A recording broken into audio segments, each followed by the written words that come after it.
चलो बेटा स्टार्ट करते हैं। 7.1 तक हमारा हो चुका था, 7.2 स्टार्ट करना है।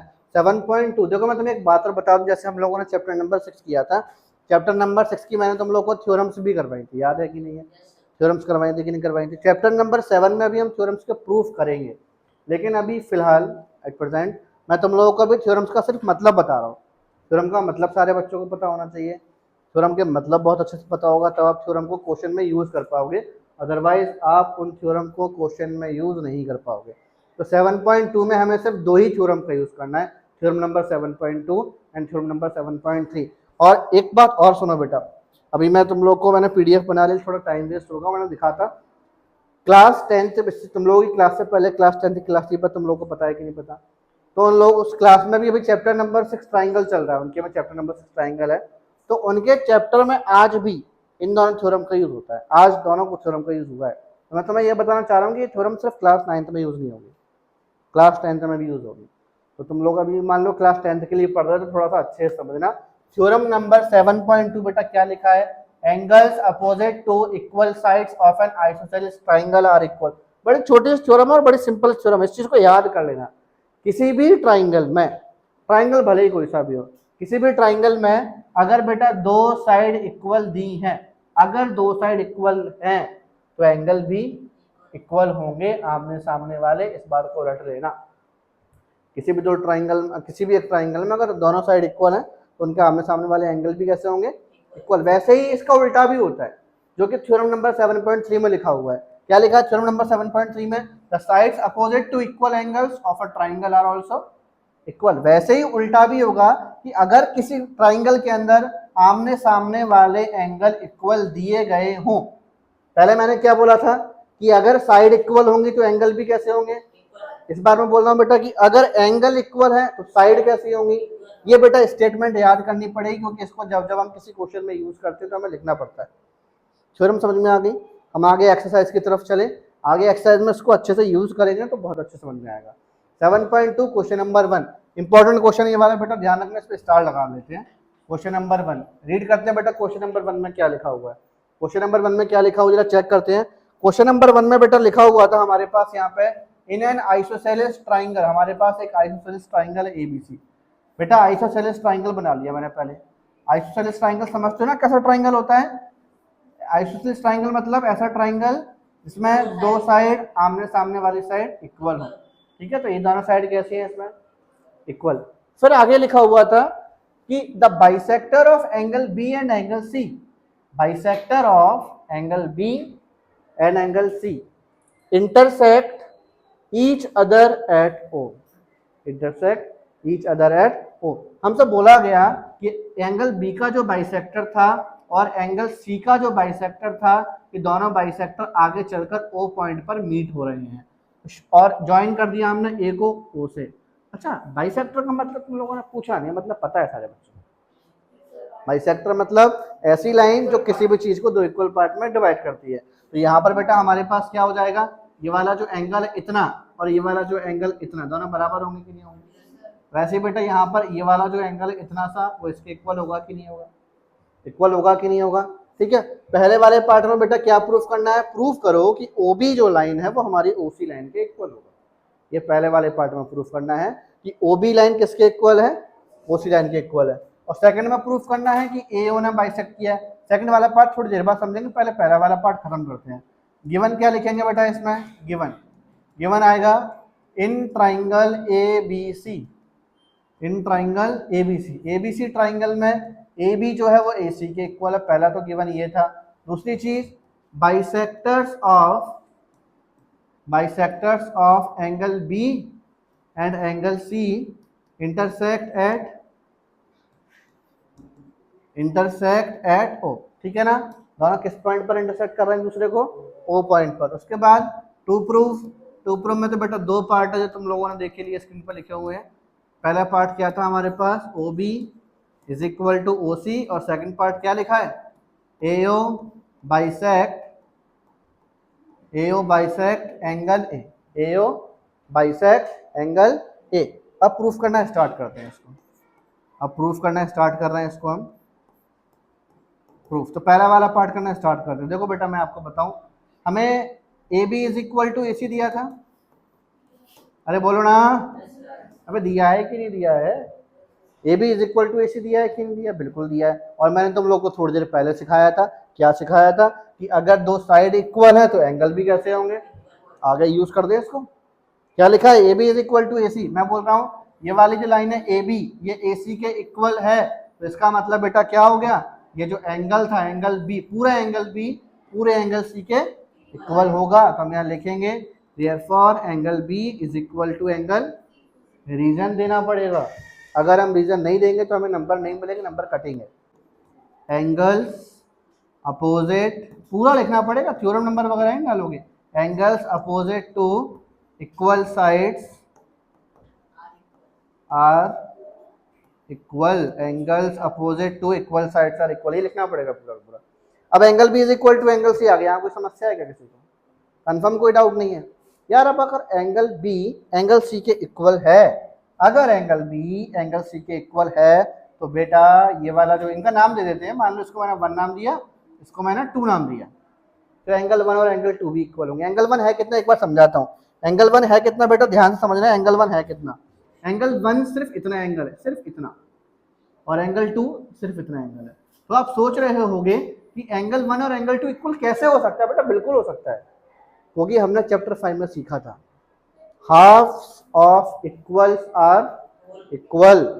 चैप्टर नंबर 5 में तुम लोगों को मैंने जो चैप्टर पढ़ाया था ना, इंट्रोडक्शन टू यूक्लिड्स ज्योमेट्री, इसमें मैंने एक्सियम्स लिखवाई थी, तुम लोगों को एक्सियम्स समझाई भी थी, पोस्टुलेट समझाई थी। तो एक्सियम नंबर 6वीं या 7वीं यही थी कि halves of equals are equal.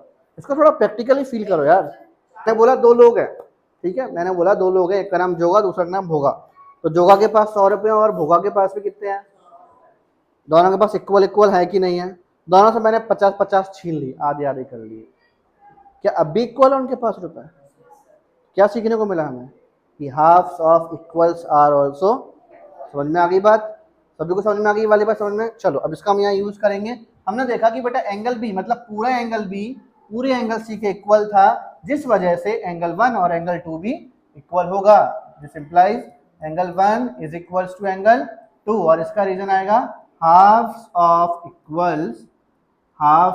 equals are also equal, halves of equal are also equal। अब सुनो सुनो सुनो, अभी और भी करना है। Angle 1 is equal to angle 2 आ गया कि नहीं आ गया?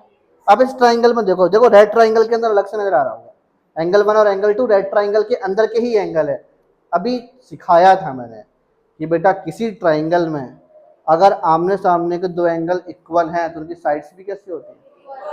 तो यहाँ देखो ना, अगर एंगल 1 और एंगल 2 इक्वल है तो इसका मतलब ये वाली जो साइड है OB वो उसी के इक्वल नहीं होगी? अरे होगी कि नहीं होगी? होगी ना। तो हम यहाँ पे क्या लिखेंगे?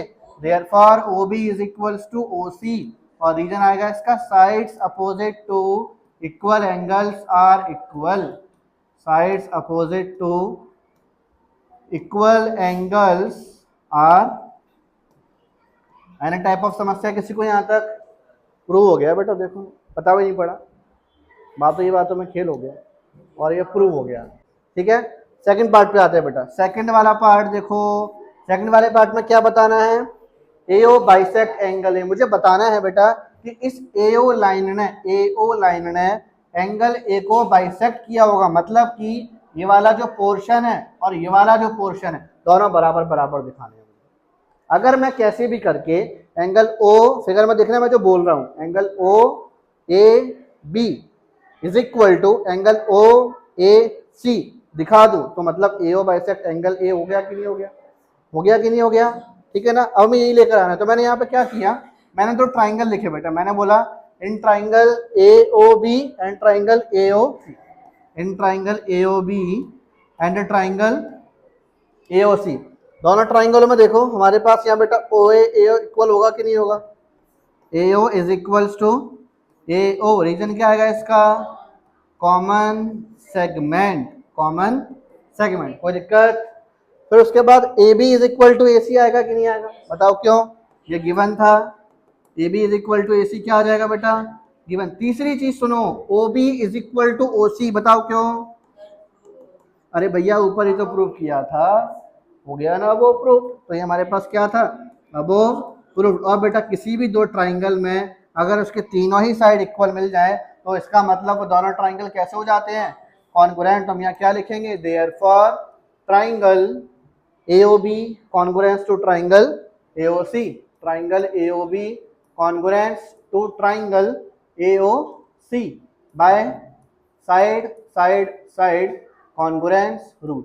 अब बेटा ये दोनों ट्राइंगल अगर सिमिलर कॉन्ग्रुएंस सॉरी दोनों ट्राइंगल अगर कॉन्ग्रुएंस ऊपर वाले इस पर ग्रीन पेन का यूज करते हैं, ये दोनों ट्राइंगल अगर बेटा हमारे पास कॉन्ग्रुएंस है तो इसका मतलब एंगल OAB जो है, angle OAB is equals to angle OAC होगा कि नहीं होगा, है ना, बाय शाबाश बाय CPCT। अब बेटा ये दोनों ट्राइंगल अगर इक्वल इसका मतलब क्या होगा, देयरफॉर AO बाइसेक्ट एंगल, अरे मजा आया कि नहीं आया, समझ में आ गया थ्योरम कैसे यूज करते हैं, अब समझ में आ गया अच्छे से कैसे थ्योरम यूज करते हैं। दोनों थ्योरमों का यूज हमने दोनों ही पार्ट में कर लिया, got it. Question number 2, question number 2। अब तो मैं क्वेश्चन थोड़े से अगर मैं स्पीड में भी समझाऊंगा ना सब समझ में आएगा, क्योंकि पूरा का पूरा षड्यंत्र जो रचा हुआ है इसके अंदर, जो भी मोह माया है वो थ्योरम के ऊपर ही है, और थ्योरम तो मैं समझ में आ गई। अब तो तुम इनका टेटुआ दबा दोगे इन क्वेश्चनों का, तुम इतने ताकतवर हो चुके हो, सच बता रहा हूँ।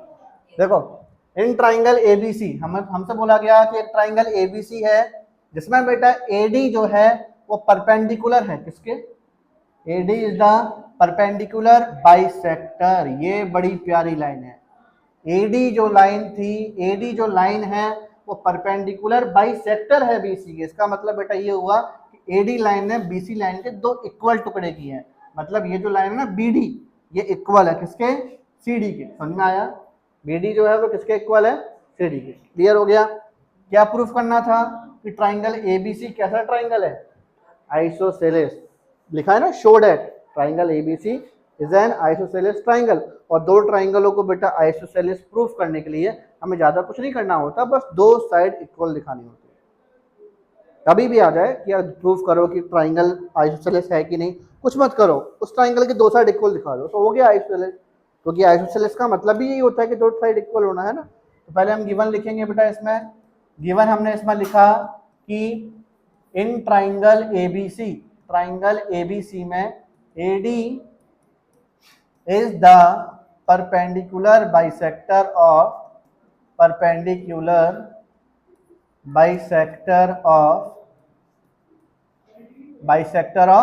BC, है ना। टू प्रूफ क्या करना है इसमें हमें, टू प्रूफ करना था इसमें हमें कि ट्राइंगल ABC क्या होगा, triangle ABC is an isosceles triangle. ये मुझे प्रूफ करना है, ट्राइंगल ABC कैसा ट्राइंगल होगा, आइसोसेलेस। समझ में आ रहा है ना, ठीक है। अब प्रूफ करना स्टार्ट करते हैं। देखो बेटा सबसे पहले मैंने बोला कि in triangle ADB and in triangle ADC, समझ में आ रहा है सभी को मैं जो बोल रहा हूं, in triangle ADB and triangle ADC, दोनों में देखो बेटा AD इज इक्वल टू क्या होगा, AD is equal to AD, और ये हमारे पास क्या हो गया, कॉमन सेगमेंट। दूसरी चीज देखो एंगल ADB जो है, एंगल ADB वो किसके इक्वल होगा, एंगल ADC के। इसका रीजन क्या आएगा, ईच 90, दोनों एंगल 90 होगा कि नहीं होगा।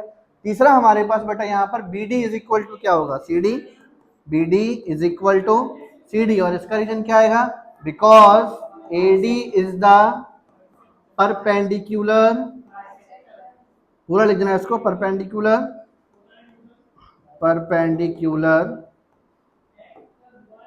Bisector of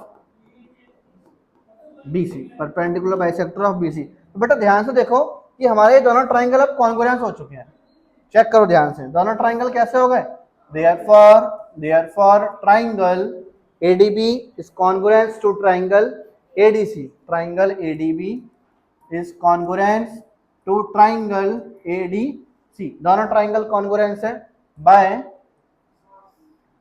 side angle side congruence, side angle side congruence rule. कैसे होगा बेटा, दोनों ट्राइंगल कॉन्ग्रुएंस हो गए कि नहीं हो गए। अब अगर ये दोनों ट्राइंगल कॉन्ग्रुएंस है तो इसका मतलब therefore AB is equals to AC, और बाय दोनों ट्राइंगल में बेटा ये दोनों साइड इक्वल हो गई, तो इसका मतलब ट्राइंगल एबीसी कैसा हो गया, आइसोसेलेस ट्राइंगल। कैसा हो गया, आइसोसेलेस ट्राइंगल। तो हम यहाँ लिखेंगे therefore triangle ABC is an isosceles triangle. और इसी के साथ बेटा ये हमारा क्या होता है, प्रूव्ड। ठीक।